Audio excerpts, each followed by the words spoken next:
sistem pencernaan pada ayam. Yang pertama yaitu mulut. Mulut pada ayam dinamakan dengan paruh. Di dalam mulut ditemukan adanya lidah yang berfungsi memudahkan penelanan makanan ke dalam sistem pencernaan. Selanjutnya kerongkongan atau esofagus. Esofagus merupakan saluran memanjang yang berbentuk seperti pipa. Esofagus berguna untuk meneruskan makanan menuju tombolok. Tombolok merupakan tempat penyimpanan makanan sementara.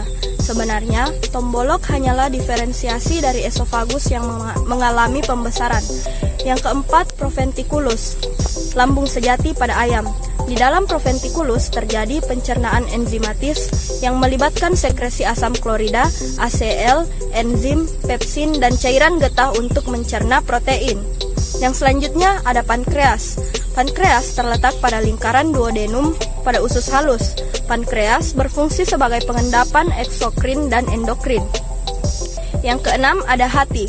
Hati berfungsi sebagai sekresi empedu, metabolisme protein karbohidrat, serta inaktivasi hormon polipeptida. Selanjutnya ada usus halus. Usus halus terbagi menjadi 3 bagian, yaitu duodenum, jejunum, dan ilium. Di dalam duodenum terdapat enzim pencernaan, enzim lipase, amilase, dan tripsin. Yang kedelapan ada usus besar. Usus besar sama seperti usus halus, akan tetapi ukurannya lebih besar. Di dalam usus besar terdapat absorpsi air. Yang kesembilan ada kloaka.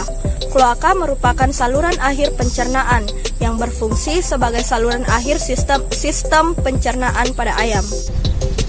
Selanjutnya ada sistem reproduksi pada ayam betina, yaitu yang pertama ada ovarium. Ovarium terdapat di daerah kranial ginjal, di antara rongga dada dan rongga perut pada garis punggung sebagai penghasil ovum yang terdiri dari kurang lebih 1.500 molekul yang menempel pada permukaan ovarium dengan perantara tangkai yang tertanam di dalam jaringan ikat yang berpembuluh darah dalam ovarium. Yang kedua, ada oviduk. Oviduk merupakan saluran yang menghubungkan ovarium dengan vagina dan berakhir di kloaka. Fungsi dari oviduk yaitu sebagai saluran bagi spermatozoa menuju ke ovum untuk fertilisasi. Yang ketiga, ada epindibulum.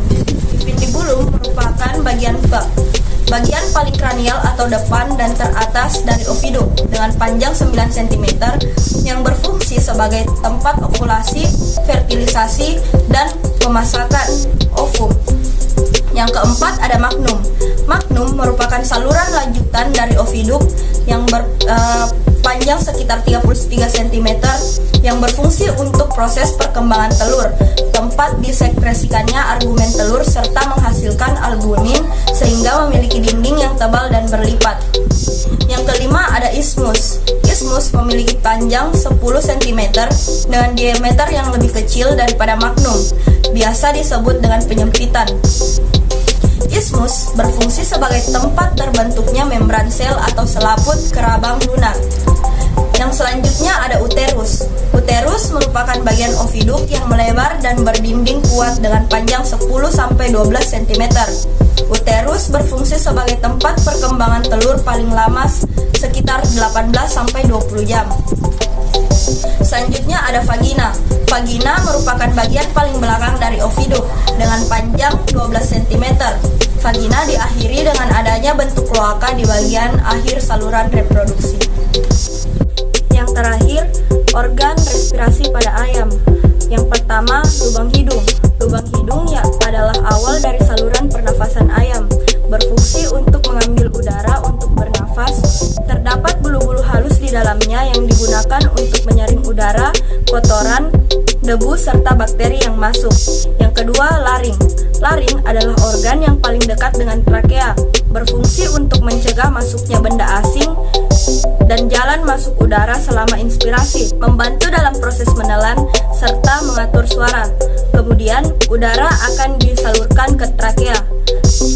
Trakea adalah pipa yang terdiri dari cincin tulang rawan. Trakea berfungsi untuk menyalurkan udara ke bronkus yang diteruskan ke paru-paru. Pada pangkal trakea terdapat sirin sebelum bercabang menjadi bronkus kanan dan kiri. Bronkus memiliki fungsi ganda yang memastikan kualitas udara yang masuk serta memastikan bakteri pembawa penyakit yang masuk. Bronkus dan bronkiolus seperti cabang pada dahan pohon yang rindang, yang dimana bronkiolus adalah cabang dari bronkus yang lebih berfungsi untuk mengontrol kebutuhan udara yang masuk dan keluar. Yang kelima, pulmo atau paru-paru. Terdapat di belakang jantung ayam dan dilindungi oleh tulang yang rapi membungkus paru-paru. Fungsi paru-paru ayam sama dengan paru-paru pada umumnya, yaitu tempat pertukaran oksigen dan karbon dioksida. Yang keenam, kantung udara. Kantung udara berfungsi untuk mempertahankan volume udara yang konstan pada paru-paru dan menggerakkan udara melalui paru-paru selama inspirasi dan ekspirasi.